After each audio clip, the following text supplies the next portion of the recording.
The newest data from the Association of Equipment Manufacturers shows slight gains in tractor sales in April.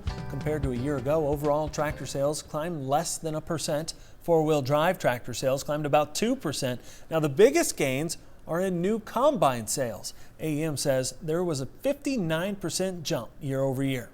While sales on new combines are showing great strength, Machinery Pete says vintage combines can be a big draw at auction. Well, I've compiled over 25,000 auction sale prices on combines since I got started many years ago, folks. And it's very interesting to keep tabs on what the high-priced ones are doing. Now, here's a picture of the highest price combine I've ever seen sold in the U.S. This was back on a December 17th, 2014 farm auction in West Central Ohio. And it was a 14 model John Deere S690, 219 engine hours on it, sold for $340,000. Now, more recently, here's a picture of the highest priced one I've seen.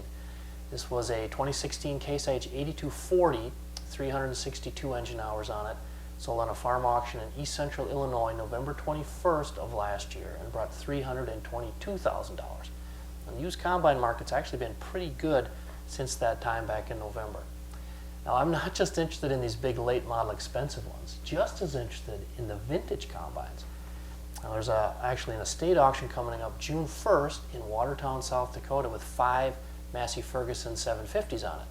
Now, nothing super unusual about that except that this estate auction is for Clayton Zemlicka, a well-known custom cutter back in the 60s through the 80s. And I posted a blog last week on MachineryPete.com with some amazing pictures of his crew loading the Massey 750s in South Dakota heading to Texas on their cutting run. Now, also yesterday, there was an auction in central Minnesota where this barn find 1951 Massey Harris Super 26, a one-owner machine, sold on an estate auction.